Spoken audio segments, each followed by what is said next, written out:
Hi ಎಲ್ರಿಗೂ. Option trading ಅಂತ ತಕ್ಷಣ ತೊಲೆಗಿರನುತ್ತಲ್ವಾ? ತುಂಬಾ ಕಾಂಪ್ಲೆಕ್ಸ್, ಗ್ರೀಕ್ಸ್, ಡೆಲ್ಟಾ, ಥೀಟಾ, ಅಬ್ಬಾ.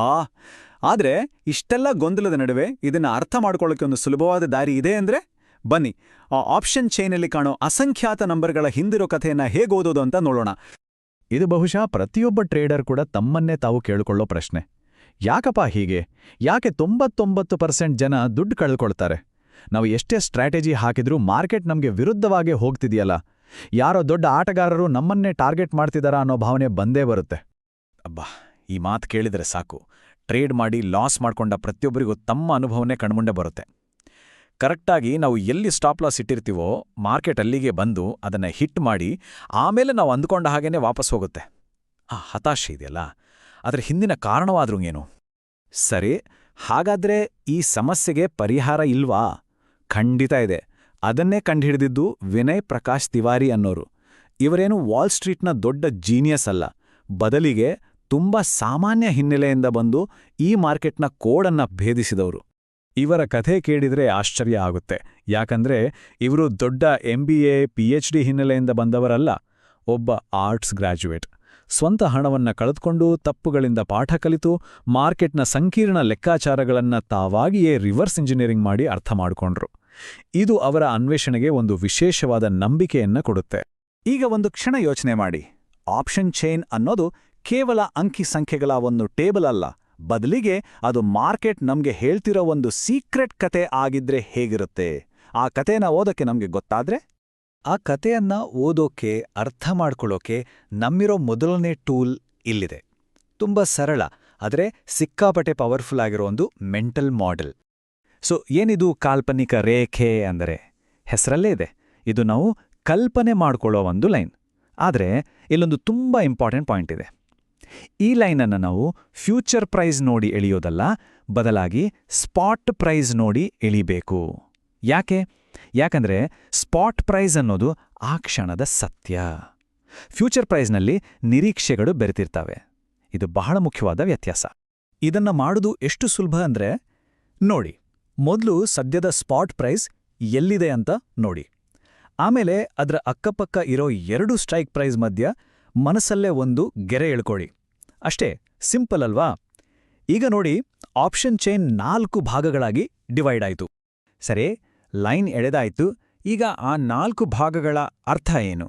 ಅದನ್ನ ಅರ್ಥ ಮಾಡ್ಕೊಳ್ಳೋಕೆ ಒಂದು ಹಳೆ ಕಥೆ ಇದೆ, ಕೋತಿ ಮತ್ತು 2 ಬೆಕ್ಕುಗಳ ಕಥೆ. ಈ ಕಥೆಯಲ್ಲಿ ಬರೋ ಪಾತ್ರಗಳೇ ನಮ್ಮ ಮಾರ್ಕೆಟ್ನ ಆಟಗಾರರು. ಆ 2 ಬೆಕ್ಕುಗಳು ಯಾರು ಗೊತ್ತಾ? ಒಬ್ಬ ಕಾಲ್ ಬಯರ್, ಇನ್ನೊಬ್ಬ ಪುಟ್ ಬಯರ್. ಒಬ್ಬ ಮಾರ್ಕೆಟ್ ಮೇಲ್ ಹೋಗುತ್ತೆ ಅಂತ ಬೆಟ್ ಮಾಡಿದ್ರೆ, ಇನ್ನೊಬ್ಬ ಕೆಳಗೆ ಬೀಳುತ್ತೆ ಅಂತ ಬೆಟ್ ಮಾಡ್ತಾನೆ. ಇವರಿಬ್ಬರ ಜಗಳ ಲಾಭ ಅನ್ನೋ ರೊಟ್ಟಿ ತುಂಡಿಗಾಗಿ. ಆಗ ಎಂಟ್ರಿ ಕೊಡುತ್ತೆ ಒಂದು ಬುದ್ಧಿವಂತ ಕೋತಿ, ಅದೇ ನಮ್ಮ ಆಪ್ಷನ್ ರೈಟರ್, ಅಂದ್ರೆ ಮಾರಾಟಗಾರ. ಈ ಕೋತಿ ಇದೆಯಲ್ಲ, ಅದು ಬಹಳ ಜಾಣ. ನಿಮ್ಮಿಬ್ಬರ ಜಗಳ ನಾನ್ ಬಗೆಹರಿಸ್ತೀನಿ ಅಂತ ಹೇಳಿ ಒಂದು ತಕ್ಕಡಿ ತರುತ್ತೆ. ಯಾವ ಕಡೆ ರೊಟ್ಟಿ ಭಾರ ಇದೆಯೋ ಆ ಕಡೆಯಿಂದ ಒಂಚೂರು ತಿಂದು ಬ್ಯಾಲೆನ್ಸ್ ಮಾಡ್ತೀನಿ ಅಂತ ಹೇಳುತ್ತೆ. ಆಟ ಶುರುವಾಗಿದೆ ಇಲ್ಲಿ. ಕಥೆಯ ಕೊನೆ ಏನಾಗತ್ತೆ ಅಂತ ಎಲ್ಲರಿಗೂ ಗೊತ್ತೇ ಇದೆ. ಕೋತಿ ಸ್ವಲ್ಪನೇ ತಿಂದು ಇಡೀ ರೊಟ್ಟಿನೇ ಖಾಲಿ ಮಾಡುತ್ತೆ. ಸಾಯಂಕಾಲ 3:30ಕ್ಕೆ ಬೆಕ್ಕುಗಳ ಕೈಲಿ ಏನೂ ಇರಲ್ಲ. ಅದೇ ರೀತಿ ಟ್ರೇಡಿಂಗ್ ದಿನ ಮುಗಿದಾಗ ಎಲ್ಲ ಪ್ರೀಮಿಯಂಗಳು 0 ಆಗುತ್ತೆ, ಲಾಭವೆಲ್ಲ ಆಪ್ಷನ್ ರೈಟರ್ ಪಾಲಾಗುತ್ತೆ. ಓಕೆ, ಈ ಕತೆ ಚೆನ್ನಾಗಿದೆ. ಆದ್ರೆ ಇದಕ್ಕೂ ಆಪ್ಷನ್ ಚೈನ್ಗೂ ಏನು ಸಂಬಂಧ ಇದೆ. ಆ ಕೋತಿಯ ಮಂದಿನ ನಡೆ ಏನು ಅನ್ನೋ ಸುಳಿವು ಆ ಆಪ್ಷನ್ ಚೈನ್ ನಂಬರ್ಗಳಲ್ಲೇ ಅಡಗಿದೆ.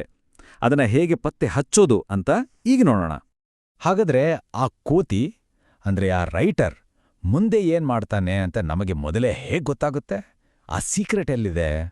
ನಾವೀಗ ಎಳೆದ ಆ ಕಾಲ್ಪನಿಕ ರೇಖೆ ಹತ್ರ ಬರೋಣ. ಅದರ ಅಕ್ಕಪಕ್ಕ ಇರೋ ಔಟ್ ಆಫ್ ದಿ ಮನಿ ಪ್ರೀಮಿಯಂಗಳನ್ನು ಮಾತ್ರ ನೋಡೋಣ. ಇಲ್ಲಿ ನೋಡಿ, ಕಾಲ್ ಸೈಡ್ ಪ್ರೀಮಿಯಂ 75 ಇದೆ, ಪುಟ್ ಸೈಡ್ 71 ಇದೆ. ಅಂದ್ರೆ ನಮ್ಮ ಕತೆಯ ಪ್ರಕಾರ 75 ಇರೋ ಕಡೆ ಭಾರವಾದ ರೊಟ್ಟಿ ಇದೆ ಅಂತ ಅರ್ಥ. ತುಂಬಾ ಸಿಂಪಲ್. ರೈಟರ್ನ ಗುರಿ ಒಂದೇ, ಮೊದಲು ಭಾರವಾಗಿರೋ ರೊಟ್ಟಿಯನ್ನ ತಿನ್ನೋದು. ಅಂದ್ರೆ ಯಾವ ಕಡೆ ಪ್ರೀಮಿಯಂ ಜಾಸ್ತಿ ಇದೆಯೋ ಅದನ್ನ ಕರಗಿಸೋಕೆ ಮೊದಲು ಟ್ರೈ ಮಾಡ್ತಾರೆ. ಇಲ್ಲೇ ನೋಡಿ ಆ ಮ್ಯಾಜಿಕ್. ರೈಟರ ಭಾರವಾದ ಪ್ರೀಮಿಯಂ ತಿನ್ಬೇಕು ಅಂದ್ರೆ ಮಾರ್ಕೆಟ್ ಆ ಕಡೆಯಿಂದ ದೂರ ಹೋಗ್ಬೇಕು ಅಲ್ವಾ? ಸೊ ಯಾವ ಕಡೆ ಪ್ರೀಮಿಯಂ ಭಾರ ಇದೆಯೋ ಮಾರ್ಕೆಟ್ ಅದರ ವಿರುದ್ಧ ದಿಕ್ಕಿನಲ್ಲಿ ಚಲಿಸುವ ಸಾಧ್ಯತೆ ತುಂಬಾನೇ ಹೆಚ್ಚು.